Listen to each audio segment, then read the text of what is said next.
Au milieu d'une séquence d'illusions, je dois créer des mécanismes pour les désactiver et prendre le contrôle de ces délires, jusqu'à ce qu'ils m'obéissent sans résistance. Comment créer des mécanismes quantiques pour désactiver les délires et reprendre le contrôle souverain de l'esprit?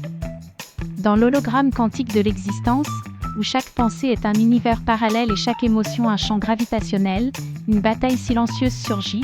Comment pouvons-nous désactiver les illusions qui se multiplient comme des miroirs fractales, et apprivoiser les délires jusqu'à ce qu'ils deviennent des alliés de la conscience? Ce n'est pas un simple exercice de volonté, ni une guerre contre l'esprit. C'est une alchimie sacrée où l'observateur devient créateur, et les mirages se transforment en matière première pour l'évolution spirituelle. Le contrôle n'est pas une soumission, mais une danse cosmique, un pacte entre la lumière et l'ombre pour que toutes deux servent l'expansion de l'être. Que sont ces illusions sinon des particules de conscience piégées dans des boucles temporelles?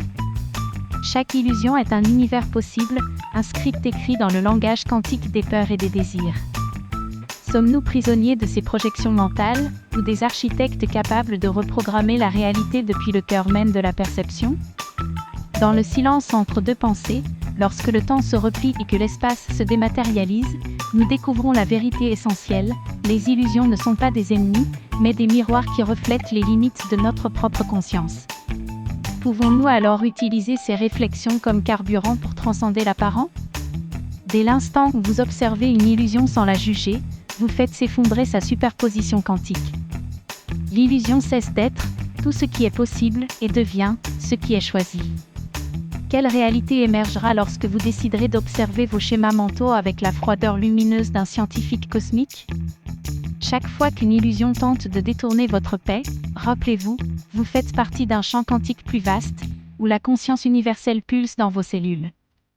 Une seule goutte d'eau peut-elle se rebeller contre l'océan qui la contient? Les mécanismes de contrôle ne sont pas construits avec la force, mais avec la poésie conceptuelle. Imaginez que chaque pensée limitante est un vers mal écrit dans le poème de votre existence. Quel chef-d'œuvre créeriez-vous si vous aviez le courage de rayer les versets qui ne résonnent plus avec votre vérité essentielle? Qu'est-ce qui sépare une illusion d'une révélation lorsque les deux naissent du même tissu mental quantique?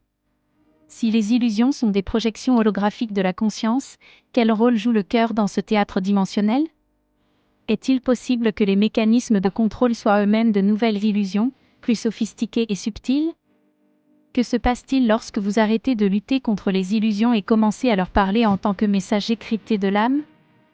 Pouvons-nous créer des réalités si vibrantes que les illusions perdent leur pouvoir de séduction, comme des bougies qui s'éteignent au soleil de midi? Ce n'est pas un chemin de bataille, mais d'intégration sacrée. Chaque fois que vous désactivez une illusion, vous ne libérez pas seulement votre esprit, vous envoyez des ondes de cohérence quantique dans le champ collectif. Partagez cette réflexion comme un acte révolutionnaire, comme un code de lumière qui active chez les autres la mémoire ancestrale de leur pouvoir créateur.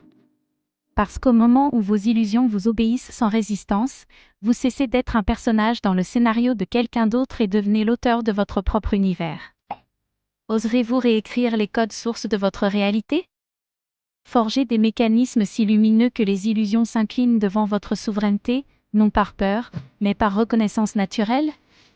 Le cosmos attend votre réponse, dans le silence électrique entre une pensée et la suivante.